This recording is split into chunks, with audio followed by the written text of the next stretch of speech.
ગ્રામ્ય વિસ્તારોમાં વિદ્યાર્થીઓ માટે કોલેજ એટલે માત્ર શિક્ષણ મેળવવાનું કે ભણવાનું સ્થળ નહીં, પણ સપનાઓને સાકાર કરવાનો રસ્તો હોય છે.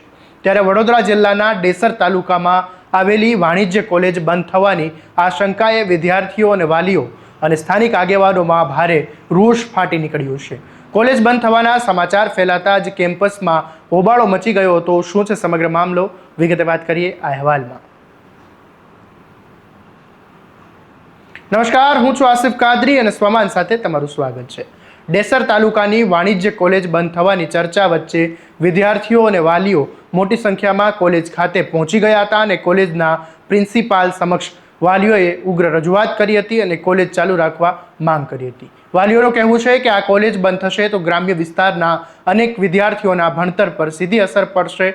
ખાસ કરીને જે વિદ્યાર્થીઓના વાલીઓ પોતાની ચિંતા વ્યક્ત કરી રહ્યા છે તેમનું કહેવું છે કે ડેસર વિસ્તારમાં એકમાત્ર કોલેજ હોવાથી દીકરીઓ સરળતાથી અભ્યાસ કરી શકે છે. જો મંજુસર જેવી જગ્યાએ 35 કિલોમીટર જે દૂર છે આ જગ્યાથી ત્યાં ભણવા જવું પડે તો ઘણા વાલીઓ પોતાની દીકરીઓને આગળ ભણવા મોકલી નહીં શકે. વિદ્યાર્થિનીઓ પણ પોતાની વ્યથા વ્યક્ત કરતા કહ્યું કે અહીં કોલેજ છે તો જ અમને ભણવાનું મળશે. ગ્રામ્ય વિસ્તારની અનેક દીકરીઓ માટે આ કોલેજ એક ઉચ્ચ શિક્ષણનો એકમાત્ર આધાર છે. કોલેજ બંધ થશે તો અનેક વિદ્યાર્થીઓના સપનાઓ અધૂરા રહી જશે તેવી ભીતિ સેવાઈ રહી છે. આ મુદ્દે વાલીઓ અને આગેવાનો સ્પષ્ટ શબ્દોમાં ચીમકી આપી છે કે જો કોલેજ બંધ કરવાનો નિર્ણય કરવામાં આવશે તો ગાંધી ચિંધ્યા માર્ગે આંદોલન કરવામાં આવશે. સાથે જ મુખ્યમંત્રી અને રાજ્યના સરકારના જે શિક્ષણ વિભાગ સમક્ષ પણ રજૂઆત કરવામાં આવશે. ડેસર તાલુકાના અગ્રણીઓ આગેવાનો ટૂંક સમયમાં જિલ્લા કલેક્ટરને મળીને આ સમગ્ર સ્થિતિ સાથે અવગત કરાવશે. કોલેજ બચાવવાની માંગ કરશે અને હાલ વિદ્યાર્થીઓ અને વાલીઓ સ્થાનિક આગેવાનો એક મંચ પર આવીને કોલેજ બચાવવાની જે લડત છે તેના માટે તૈયાર થયા છે. એક તરફ સરકાર ગ્રામ્ય વિસ્તારમાં શિક્ષણનો વ્યાપ વધારવાની વાત કરે, ડ્રોપ આઉટ રેશિયો ઘટાડવાની વાત કરે અને બીજી તરફ કોલેજ બંધ થવાની આશંકાએ વિદ્યાર્થીઓના ભવિષ્ય પર મોટો સવાલ ઊભો થયો છે. ત્યારે શું કહી રહ્યા છે વિદ્યાર્થીઓ, સાંભળી લો. ઈસીઓના કોલેજની બદલે મંજુસર ટ્રાન્સફર કરવામાં આવી છે તો અમારે તકલીફ પડે, છોકરીઓને કોઈ જવા ના દે. એટલા માટે ડેસર તાલુકામાં કોલેજ રહે તો સારા માટે સારું. કોલેજ અહીંથી ટ્રાન્સફર કરવામાં આવી છે, કોઈ એક પ્રકારની જાણકારી નથી અને દૂર પડી જશે અમને. કોલેજ જો દૂર જશે તો અમને તકલીફ થશે અને નજીક રહેશે આટલામાં તો અમને ફાયદો થશે.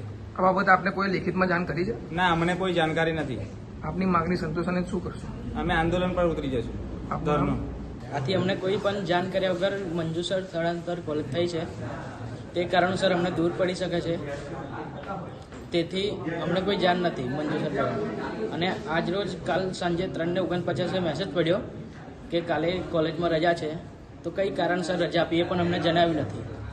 મંજુસર કોલેજ દૂર જાય તો આપનું ભણતર બગડી શકે છે? અમારું ભણતર બગડી શકે છે, તેથી અમને ભાડું પણ મોંઘું પડી શકે. આપની માંગણી શું છે? અમારી માંગણી એ જ છે કે ડેસર તાલુકાની અંદર જ કોલેજ રહે. હવે આ મામલે વાલીઓ પોતાના બાળકોના ભણતર અને ભવિષ્યને બચાવવા માટે મેદાને આવ્યા છે. ત્યારે આ મામલે વાલીઓનું શું કહેવું છે એ પણ સાંભળી લો. અત્યારે ડેસર તાલુકાની અંદર એક કોલેજ આવેલી છે જે કોલેજ મંજુસર લઈ જવા માટે માંગણી કરેલી છે.